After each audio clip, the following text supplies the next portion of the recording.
Imagine this. A car totaled in a devastating crash in the U.S. Its front smashed like an accordion, windshield shattered into 1,000 pieces. Its frame twisted beyond recognition. It's a heap of metal, destined for the scrapyard. But instead, it's plucked from the wreckage, shipped halfway across the world, and reassembled into something that could pass as brand new. And that car, it might even be driving on Russian streets right now. Does that sound impossible? Well, it's happening.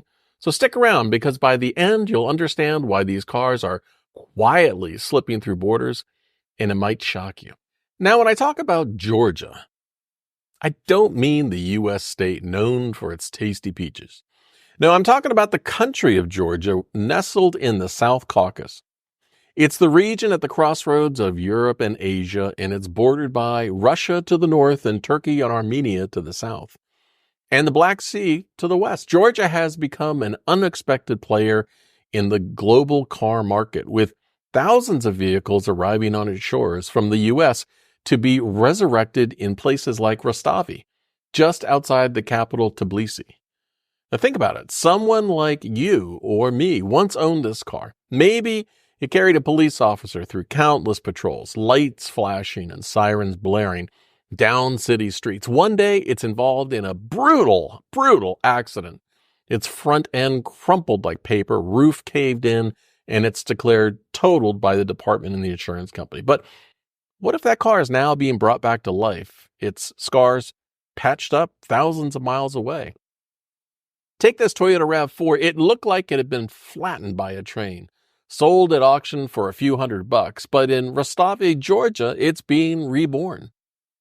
After they're bought at salvage auctions in the U.S., these cars, sometimes no more than just twisted heaps of metal, are loaded onto ships bound for Georgia. When they arrive in Rostovi, they're a far cry from being road ready. I mean, picture this. Sparks fly as mechanics weld broken frames back together. Wrenches clank and echo through the massive garage. Grease-stained hands expertly twisting and turning bolts. The acrid smell of engine oil fills the air as workers pry open hoods, rebuilding engines that had once been ripped apart.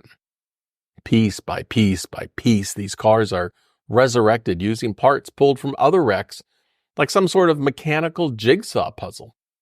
In Rostovi, it's like a scene out of an industrial rebirth.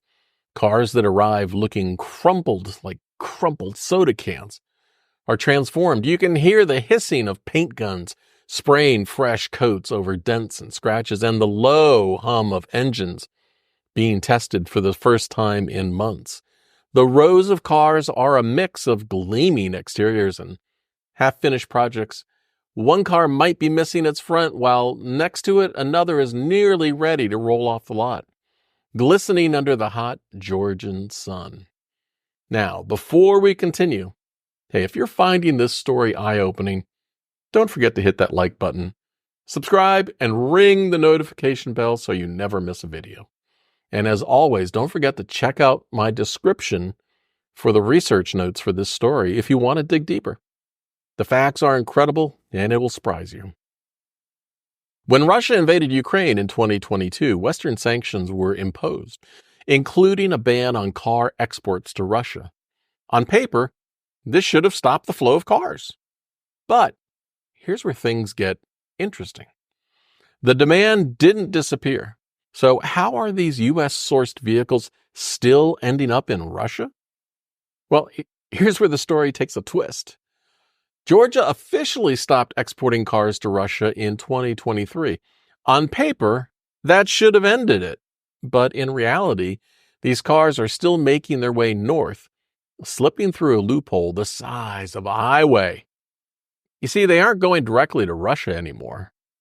Instead, they're being funneled through Kazakhstan and Armenia and Kyrgyzstan, where customs laws melt away, and these resurrected cars roll across the border into Russia, unscathed by sanctions. Exports from Georgia to Kazakhstan alone surged by 1,700% between 2021 and 23.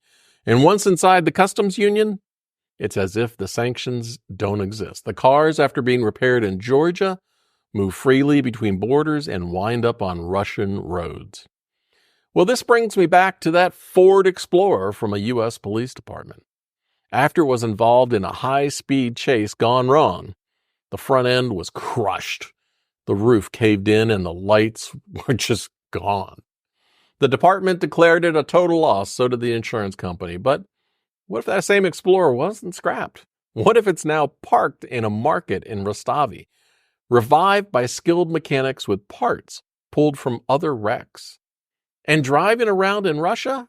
It sounds far-fetched, but cars just like that are making that exact journey.